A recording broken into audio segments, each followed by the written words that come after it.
right. Hello, everyone. Hello, hello. Welcome to today's Monday midday meditation.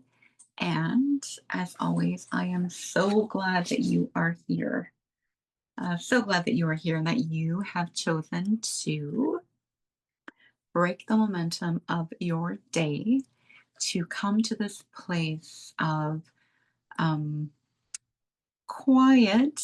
I always hesitate to say quiet, and I'll talk about that in a minute. But this time of stillness and contemplation, and in particular, this time where we together break the momentum of whatever it was that we were doing before, whatever it was that we were doing up to this point in the day, and moving out of habitual routines. We are taking this time together to reset, restore, reboot, relax, re-energize, whatever that word is for you today. And here we are. Here we are. So as always, as we get started, I invite you to get comfortable in your seat, really find a place where you can just allow your physical form to rest. So you want to be supported, you want to feel kind of upheld, you want to be ideally upright. Although if you do need to take a nap, then by all means, please go ahead and do that too. But the purpose here is to create this vessel for contemplation or vessel for meditation. And so we find a comfortable seat. We take a good few breaths, a big inhale through the mouth, nose, exhale through the mouth. And really just settle in, feel your physical form and all of those points of contact between you and that which is supporting you. Just be supported. And with the physical form supported, we can start to release any of the additional effort, additional ways that we are holding, and instead we can settle. A few calming breaths will settle your energy, settle your nervous system. And of course, if I haven't mentioned it already, and if you're not doing it already, close the eyes.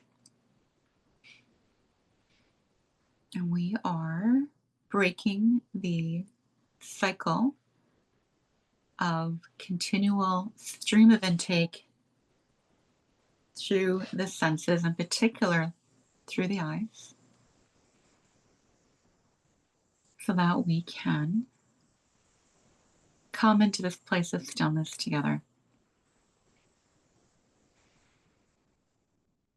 We take a few breaths here.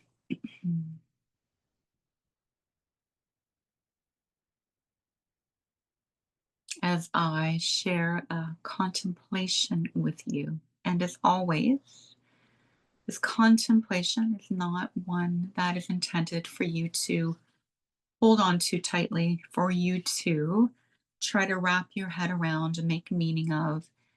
Think it, think it through. This contemplation is merely words, ideas that in this stillness, in this quieting of our form, everything that you need, you will hear.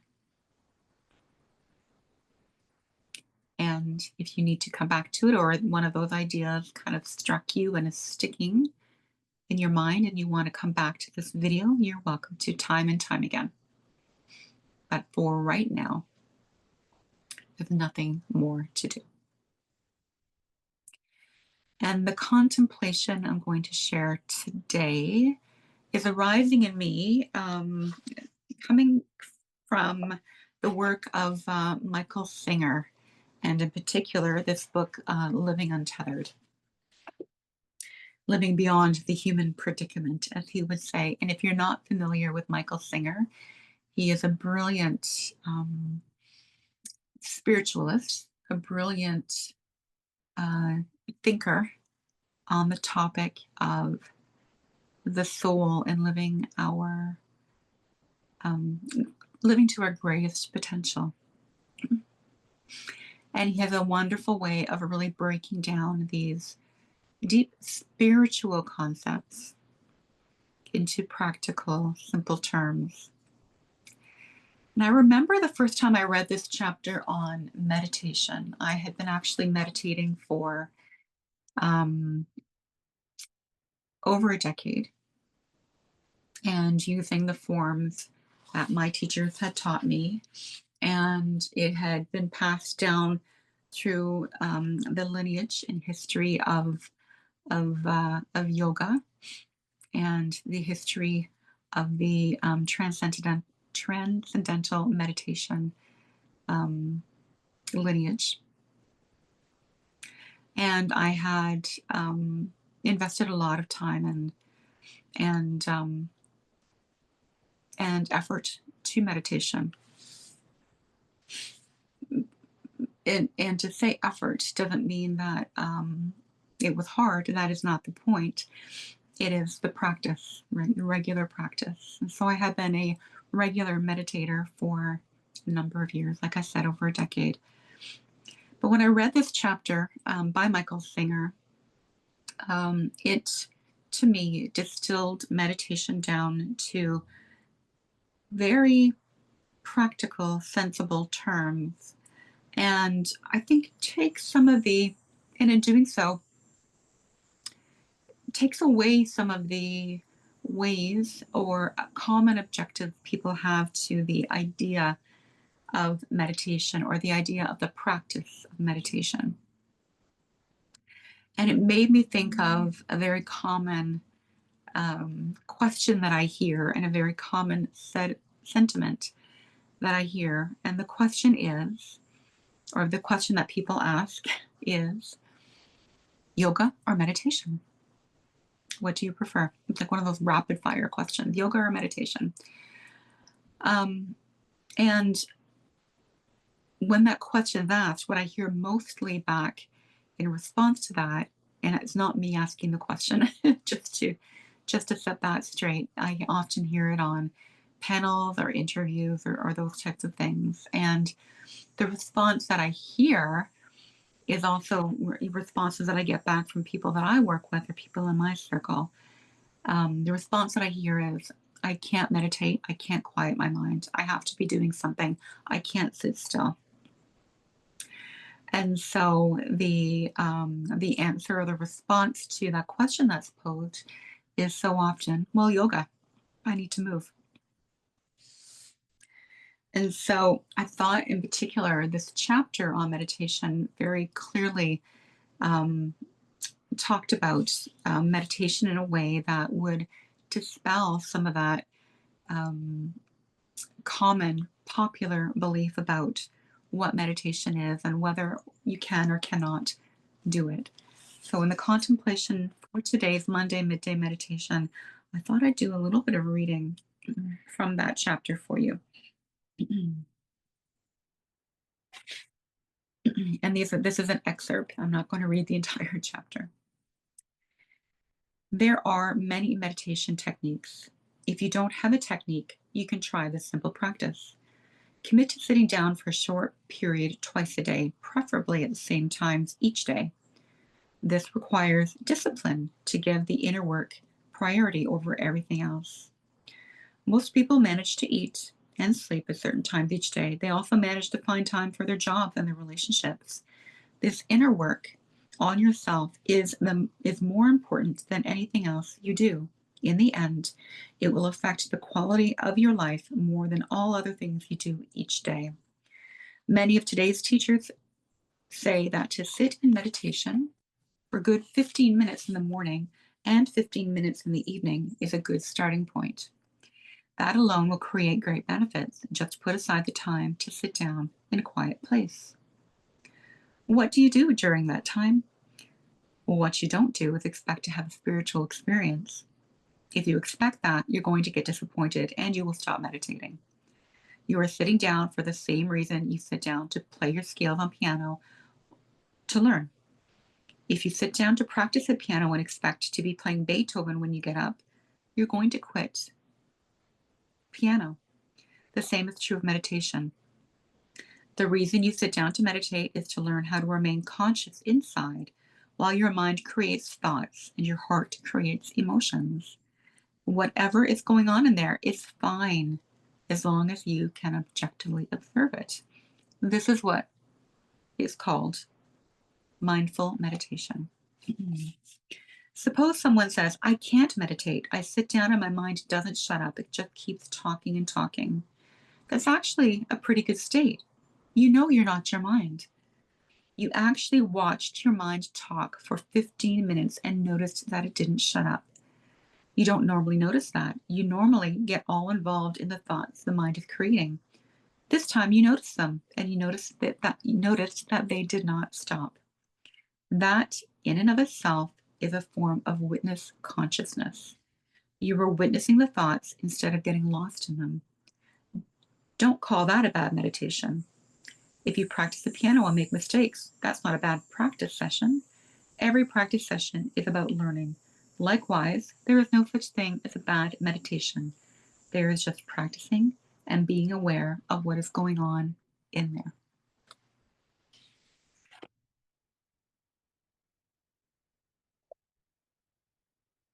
Now, what I love most about this practice or this contemplation by Michael Singer is that he acknowledges that, especially at the beginning, there is going to be a lot of chatter going on in your mind.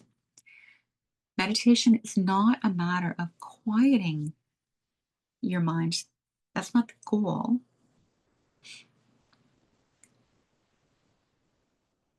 The intention is to create um, that observer consciousness, as Michael describes, to see or to notice that your mind is in a constant state of chatter. The goal isn't to shut that up or to stop it or to try to stop it. The goal is to notice it and to create distance between what your mind is telling you and your consciousness.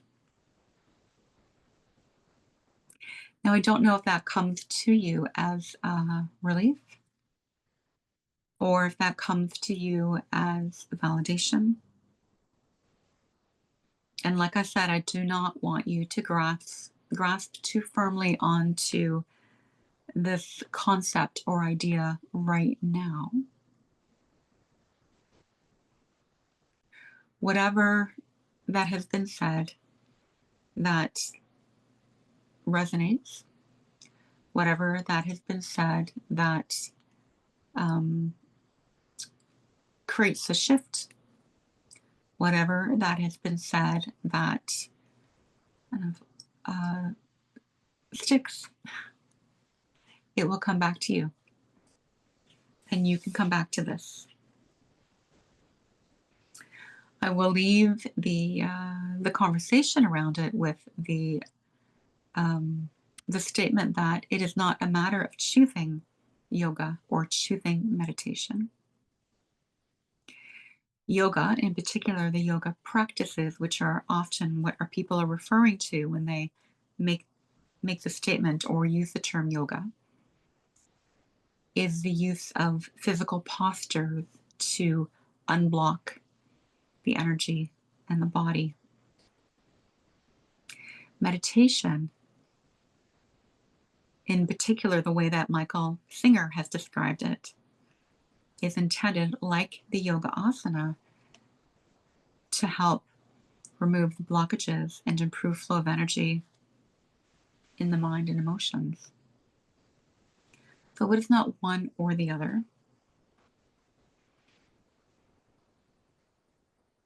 And if you have been automatically dismissing meditation or using an app or even using a guided meditation as your meditation practice, my invitation for you is to try just 15 minutes of quiet stillness, maybe even twice a day, and just witnessing what happens. As Michael Singer points out, the inner work that we do is the most important work that we do, that we can do. In fact, it is the foundation upon which all of our outer work is predicated, and all of our outer work or external work is based. Without a solid, strong practice around the inner work, that human potential, a potential within you, is always just a mirror image of your surroundings, and perhaps is not as fully experienced and embodied and alive as it could be. So, with that final summary, we will conclude today's Monday midday meditation. But I invite you to maybe use this time following this video or this call to practice that 15 minutes of stillness. You can bring your attention to your breath. You can just sit quietly, whatever you choose. And if you like this idea, you're welcome, like I said, to come back to this video time and time again, or any of the videos. Wherever you found this video, you'll find a library of all of the other Monday midday meditations, which go back now about 18 months of Mondays. And I'll share that inside the membership, the Kim Fulton Wellness Online membership. Not only do we include things like yoga classes, but also meditation practices, and in particular, a monthly group meditation. And that actually is happening this coming Wednesday. So it's a perfect time to check it out. And I'll share the link below for more information or to join the membership below this video. You can also find it on my website, www.kimfulton.ca, which I'll also link below this video. And so until next time, my friends, thank you so much for joining me here. And we will see you again next week. My gratitude. Namaste.